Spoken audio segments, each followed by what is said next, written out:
উত্তর সাইপ্রাস বা তুর্কি Cyprus, Turkish Republic of Northern Cyprus -TRNC যাওয়ার পরিকল্পনা থাকলে কিছু বিষয় খুব নিখুঁতভাবে জানা এবং সতর্ক থাকা জরুরি।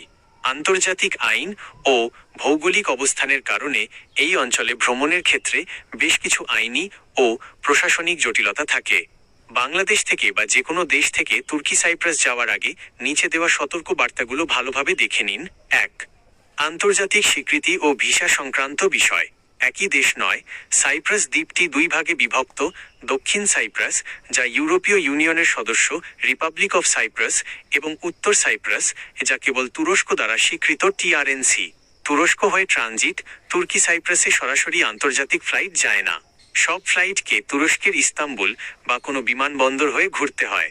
তাই ট্রানজিট ভিসা বা তুরস্কের নিয়মনীতি আগে থেকেই জেনে নেওয়া জরুরি। ভুল ধারণা, তুর্কি সাইপ্রাসের ভিসা পেয়ে গেলে আপনি ইউরোপের সেনজেন-ভুক্ত দেশে ঢুকে গেছেন, এই ধারণা সম্পূর্ণ ভুল। এটি কোনো সেনজেন বা ইউ রাষ্ট্র নয়। 2. এয়ারপোর্ট ও বর্ডার পারাপারের নিয়ম খুবই গুরুত্বপূর্ণ। দক্ষিণ সাইপ্রাসে প্রবেশের চেষ্টা। উত্তর সাইপ্রাসের এয়ারপোর্ট এরক্যান এয়ারপোর্ট দিয়ে নেমে আপনি দক্ষিণ সাইপ্রাসে EU অংশে যেতে পারবেন না। এটিকে আন্তর্জাতিক ও গ্রিক সাইপ্রাস আইনে অবৈধ প্রবেশ ইল্লিগেল এন্ট্রি হিসাবে গণ্য করা হয়। বর্ডার পারাপার আটকাবে। আপনার যদি সাধারণ পাসপোর্ট ও তুর্কি সাইপ্রাসের স্ট্যাম্প থাকে, তবে সীমান্ত অতিক্রম করে দক্ষিণ অংশে যাওয়ার চেষ্টা করলে গ্রেফতার বা ডিপোর্ট হতে পারেন। 3. স্টুডেন্ট ও ওয়ার্ক পারমিট প্রতারণা থেকে সাবধান। শিক্ষার্থী ভিসার নামে ধোঁকা। বর্তমানে অনেক এজেন্সি উত্তর সাইপ্রাসের বিভিন্ন ইউনিভার্সিটিতে কম খরচে ভর্তির প্রলোভন দেখায় এবং দাবি করে যে সেখান থেকে ইউরোপে যাওয়া সহজ। বাস্তবে উত্তর সাইপ্রাস থেকে কোনো ইউরোপীয় দেশে স্থানান্তর বা ভিসা পাওয়া খুবই জটিল। কাজের সুযোগ ও বেতন। সেখানে কাজের বাজার খুব বড় নয় এবং সাধারণ শ্রমিক বা পার্ট টাইম কাজের বেতন অনেক ক্ষেত্রে প্রত্যাশার চেয়ে কম হয়। এজেন্সির কথায় প্রলুব্ধ হয়ে অতিরিক্ত টাকা দিয়ে যাওয়ার আগে সেখানকার প্রকৃত কাজের বাজার যাচাই করে নিন। দালাল চক্র।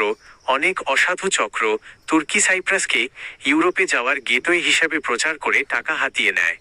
তাদের ফাঁদে পা দেবেন না। 4. আর্থিক লেনদেন ও অন্যান্য প্রয়োজনীয় বিষয়। মুদ্রা, কারেন্সি। তুর্কি সাইপ্রাসে মূলত তুর্কি লিরা, টার্কিশ লিরা -TRY ব্যবহার করা হয়, তবে ইউরো এবং ব্রিটিশ পাউন্ডও কিছু জায়গায় গৃহীত হয়। ব্যাংকিং সুবিধা। আন্তর্জাতিক অনেক ব্যাংক বা কার্ড সেখানে সরাসরি কাজ নাও করতে পারে। তাই পর্যাপ্ত তুর্কি লিরা বা ক্যাশ সাথে রাখা বুদ্ধিমানের কাজ হবে। Passport stamping. আপনি চাইলে এয়ারপোর্টে পাসপোর্টে সরাসরি সিল না মেরে আলাদা কাগজে ইমিগ্রেশন সিল নিতে পারেন, কারণ কিছু দেশ তুর্কি সাইপ্রাসের সিল পাসপোর্টে থাকলে পরবর্তীতে ভিসার ক্ষেত্রে অতিরিক্ত প্রশ্ন তুলতে পারে। এক নজরে টিক দেওয়ার তালিকা, চেকলিস্ট। আপনার অফার লেটার, ওয়ার্ক পারমিট বা হোটেল বুকিং সম্পূর্ণ আসল কিনা তা নিশ্চিত করুন। ইস্তাম্বুল ট্রানজিটের জন্য প্রয়োজনীয় ডকুমেন্ট রেডি রাখুন। কোনো দালাল যেন ইউরোপে পৌঁছে দেওয়ার কথা বলে অতিরিক্ত টাকা না নেয়।